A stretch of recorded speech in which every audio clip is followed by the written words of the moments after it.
Hey everybody, this is Crack-On, and we are back in Tourian again. But this time, we have significantly fewer items to deal with all the Metroids and the Rinkas. Fortunately, since this is normal mode, the nice thing is there aren't as many at all. So, this is a lot easier compared to hard mode, even when I got all the items I could basically collect. Well, except for a few missile packs, but since you only get 2 in hard, it doesn't really matter that much anyways. So, as for strategy, with 10 missiles, it's pretty easy in normal, since you just have to deal with one Metroid at a time, so you can just kill them all with that. And then once you run out, you just fire away with your super missiles.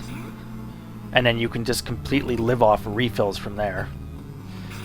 Unfortunately, that's not quite the case with hard mode when you're doing a 15% or below run in there. Because in that case, at least the last time I played it, I think I got like 4 missiles and 3 super missiles. So I couldn't even kill a single Metroid with just my missiles. What I had to do is I would keep one frozen, and then put all the missiles into it, and then just wait till I get an extra missile refill to actually then kill it. And then of course you save your super missiles for when you get swarmed. So that is the basic tactic, and you also just have to go very, very slowly. So, if you want a challenge in this game, because it's, I'll be honest, even on hard mode when you're doing any percent or 100%, it's a pretty easy game. It's a little bit hard. It's a little bit harder than normal, not too much though. But whatever, whatever, difficulty levels in a lot of games tend to be misleading anyways. You know, like take Master of Orion 2 with its impossible difficulty setting. It's not really, the AI just gets more advantages in terms of like production and research and all that. The only thing that's impossible in that game is diplomacy, but whatever. But I guess, speaking of like difficulty of this game, as opposed to the other games for the end areas, it's a little bit harder, I guess. But like I said in the 100% video, it's it's definitely harder than especially Super Metroid, because you just have, well, a ton of missiles. I'm sorry, super missiles that you could use for just dealing with the Metroids really quickly, and you don't have to worry about like any kind of like ammo management at all. Unfortunately though, super missiles are kind of balanced in that you only get fewer of them. But speaking of Super Metroid, here it is as well. There's also the funny trick that you can use for freezing one of the Rinkas where they spawn in, and you can go through the Zebetites and then just get the Mother Brain much more quickly. I don't know, I've never really managed to do the timing for that. I guess I'm just kind of lazy for that, and I don't really care. So whatever. But yeah, so the Zebetites are all gone here. And I do actually need to refill all of my missiles, because I think I barely have enough to beat Mother Brain. And that's including with the glass that you have to get past too. But whatever, I'll talk more about that one once I get there. Oh, and by the way, yes, I know, I cut out the intermediate fight, Super Metroid, with, you know, the gigantic mother brain dinosaur thing. But everybody knows how that's like. So since I don't have the screw attack, this fight is a lot more difficult in that you actually have to avoid a lot of the stuff with the Rinkas and those turrets.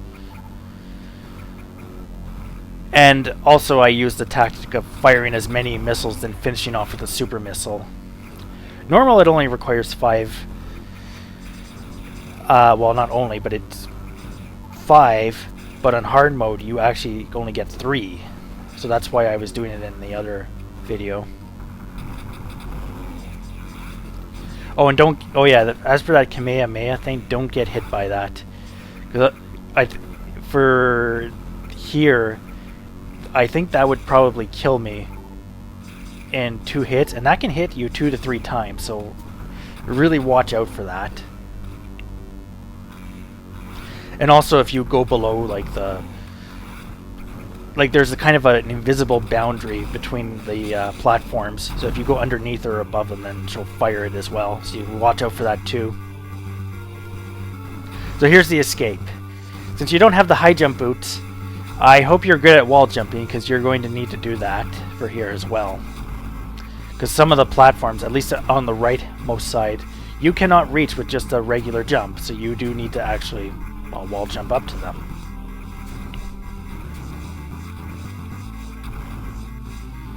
But it's not a big deal. I mean, you get 2 minutes to do this in normal, which is more than enough time. Hard mode gives you just enough time, though if you're quick you can probably do it in 45 seconds. Funny thing is in this game is that on easy, you actually get 3 minutes to escape, which is a lot of time, and I guess if you like have never played a Metroid game or any kind of a 2D platformer, I guess that would be perfect.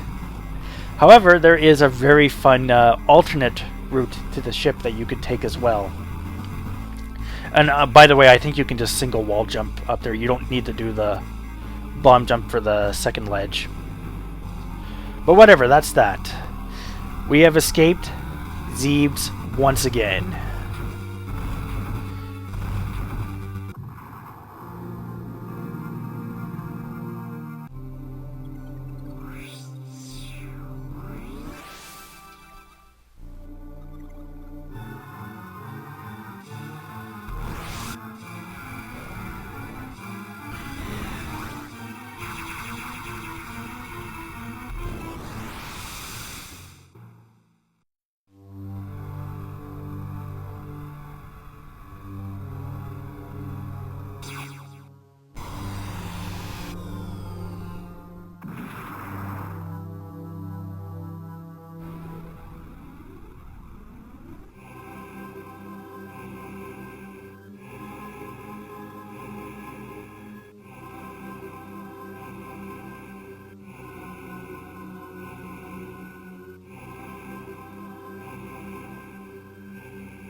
Okay, so once again, we're at the part with the mandatory stealth sequence, which isn't bad at all. I think for 2D stealth games,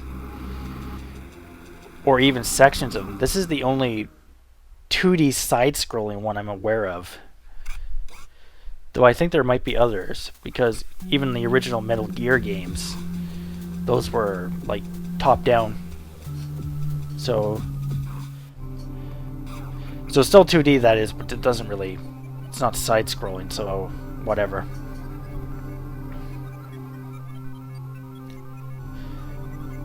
So, lots of places to explore, and that will be in the next episode,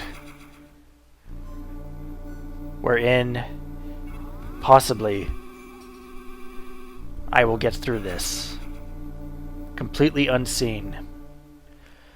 So stay tuned for that. And this is Krakon signing off. Good night.